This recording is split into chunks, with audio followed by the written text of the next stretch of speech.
The Mekong River is one of the longest rivers in Southeast Asia and straddles 6 countries.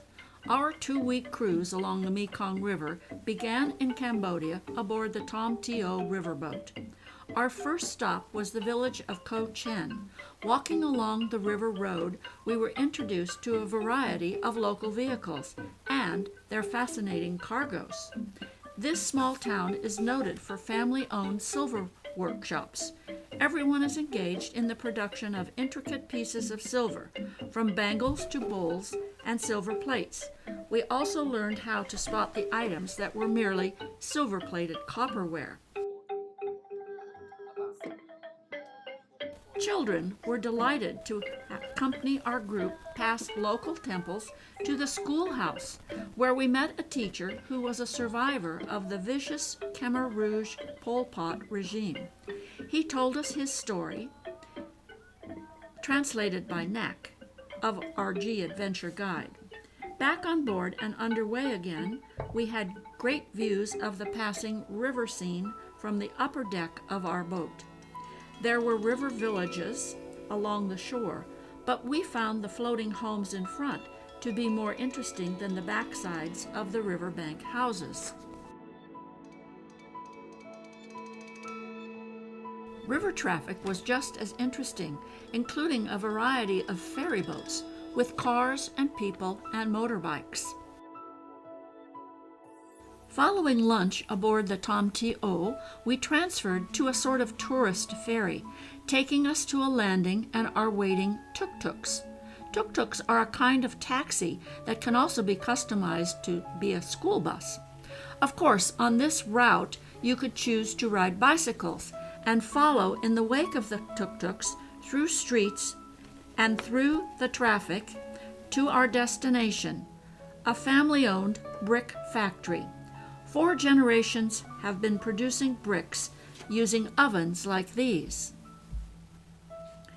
A short distance away was a sugar palm farm. The sugar palms are climbed rather on a tenuous bamboo ladder. Up inside the palm fronds, the gatherer collects the sap from a sliced open palm flower into various collection agency. Sap is then boiled down to make sugar. The sap is also fermented, making palm wine, then to distill into a fiery brandy. Just across the street, we watched a woman hand-making pottery. Voila, the finished product. Retracing our route through streets and by rice paddy fields in a hazy light of sunset. Morning found most of us on the top deck with coffee or tea from the 24-hour service. Our meals were produced in a small midship galley. Yes, small in size, but big in taste and quality. This morning's excursion introduced us to the Cambodian limousine, the buffalo cart. The beast stood quietly while the driver helped load us into the mats inside. Then off we went on roads through more rice paddy fields to visit a local monastery and a wat, or temple. Nak gives us historical input on the monastery and the temple here. There were lovely altars adorned with Buddha statues, as well as ancient paintings. A monk was there to greet us. For a small donation, he would give you a blessing of safe travel, along with a small yarn bracelet. I still wear mine. A young girl gifted Al with a lotus flower she had made. The children were always delightful, with some embracing the modern age. Then wake up, it's time to hit the road again. Our caravan of carts burst forth onto the road, closely followed by the bicycle contingency. They quickly bypassed the slower oxen. Cruising down the river, always presented with something new. This time, the scenery heralded our approach to Phnom Penh, the capital city of Cambodia. We're ready, and the gong gets us going, down the gangway and into the waiting transportation. Oh, it's cyclos this time. and a great way to get around, letting the drivers deal with the steady snarl of traffic while we sit back and marvel at their adept maneuvering. The Independence Monument celebrates Cambodia's break from French colonial rule in 1953, and the statue of the former king Norodom Sihanouk. Our guide Knack was well versed in explaining the history of the country to us. We then visited the royal palace, where we were amused by the young boys sounding the royal gong. Not so amusing was our visit to the killing fields just outside the city. This is a powerful memorial to the atrocities of the Khmer Rouge Pol Pot regime.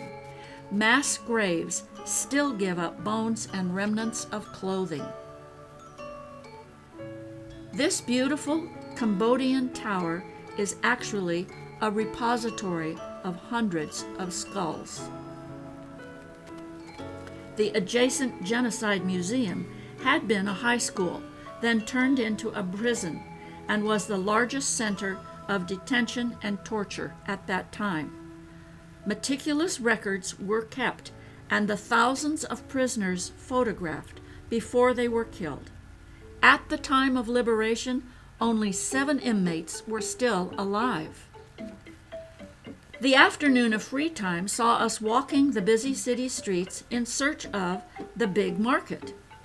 Aisle after aisle of fresh foods, small cafes for eats and drinks, even an entire tailoring section. But we were after some compact pepper, a specialty of this region, and I tried out a typical Khmer hammock, which reminded us to head back to the boat for an afternoon of rest in our comfortable cabin before the night's entertainment. The upper deck became our theater for a program of traditional Khmer dancing. The musical accompaniment featured several types of drums and a xylophone type of instrument.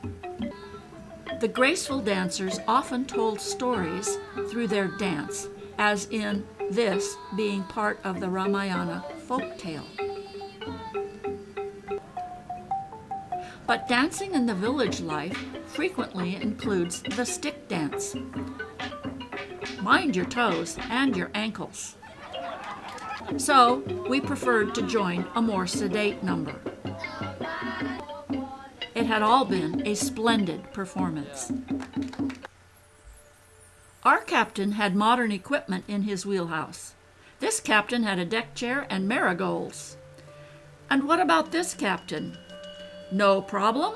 The dragon eyes will scare all the other boats away. Here is a contraption disguised as a boat, and a steady stream of water off the stern so you can do dishes, or even grow a garden on board. One hopes the loads of sand will stay above the bow wake. And then there's what, and how in the world did they accomplish this load? Right about now, we crossed the watery border into Vietnam, but actually the streets looked just about the same, and the rice paddies did too. We were on our way to the Tra Su Bird Sanctuary. At first we traveled into the rivers in a motorized canoe. These are called longtails because the shaft sticks out so far behind the engine. They were very noisy, but efficiently guided us through the lily pads and mangrove swamps to a place where we could transfer to the quieter, paddled canoe. Nevertheless, we didn't see many birds, exception being this well-posed white heron, so back into the canoes to travel onward. Not only onward, but upward this time, to a winding road via Sam Mountain with views of the peaceful valley below. There are dozens of shrines and temples, statues and tombs at this important Buddhist holy place. Overnight, the Tom Tuo traveled down the Mekong River to the small town of Sa Dec. The local market is strung out all along the riverbank, making it easy to wander among the vendors, checking out their amazing variety of goods for sale. Lots of UFOs here. That means unidentified food objects. But you could get chickens, with or without the feathers, ducks the same, and fish, either pieces or whole and still swimming. These are dragon fruit. They make a refreshing snack. Tourism in Sadek centers around the Thu Li House, immortalized in the film The Lover, the story of a love affair between a Chinese mandarin and a 15-year-old French schoolgirl. The 1895 Sino-French house features intricate carvings and original tile floor. Not to be overlooked is the nearby 1838 Cha Hong Pagoda, with elaborate altars in classic Chinese style and containing deities and ancestors for worship. Away again on another excursion, this time via the local boats up small rivers to Vin Long Village to learn about how to make rice paper. The milky rice flour batter is smoothed onto a taut fabric over a steaming kettle. With cover removed, voila, the new rice paper is gently coaxed off the fabric and onto a bamboo tray to dry. Not as easy as it looked. Now it's time to make puffed rice, a big wok over the fire. Dump in the rice and stir like crazy. There are small black pebbles in the wok that are sifted out, leaving the puffy rice behind. Meanwhile, another cook has been making a sweet syrup that is added to the puffed rice. Again, stir like crazy. Then dump the sticky rice onto a table and press it firmly together. Now it can be cut into blocks, ready for packaging. They're sweet, but quite good. Raise the anchor and let's mosey down the Mekong again. It's great to sit back and relax, sharing the day's experiences with a new set of friends. The captain keeps a good eye on the river traffic, while we keep an eye on other river interests, the loaded barges, or men loading rice bags onto a barge, or even fish traps. Always fascinating are the floating villages. Whole groups of boats and barges and houseboats are tied together to become a community. Many houses have a fish farm underneath as well. There are floating gas stations and floating stores too. So much to see along the Mekong River. Here's the gong telling us to get ready for today's journey. We hop aboard a small ferry boat to take us up the canals to Mai Tho village. The premier sight to see in Mai Tho is the Vin Trang Pagoda. This ornate temple, a blend of East and West architectural styles, is surrounded by elegant gardens of lush tropical plantings. Giant Buddha statues tower over this peaceful sanctuary. Buses carried us forward to a Mekong Delta fruit farm. Our lovely local guide gave us information about all important bees that the farm nurtures. Of course, there's the honey, too, and a cacao tree for chocolate production there. Just why they keep a boa snake was not explained. Probably just a tourist thing. And touristy or not, I loved being transported onward in these local canoes. From the small landing, we followed a path leading us into a really big restaurant complex. First course was our favorite tropical fruits. Then you were on your own to order the lunch. Like, well, just what was that thing? Full of new experiences, we headed back to our boat. Our last morning on the new Mekong River, we had time to marvel at the changing variety of marine traffic, from small local cargo boats to bulk-carrying barges, to more sophisticated barge loads, and then to ocean-going container vessels. We knew we were approaching Ho Chi Minh City, our final destination on the Mekong River. It had been a splendid 10 days. Thank you, G Adventures. Thank you, the Tom T.O. boat. Thank you to our new friends, and a special thanks to our guide, Knack.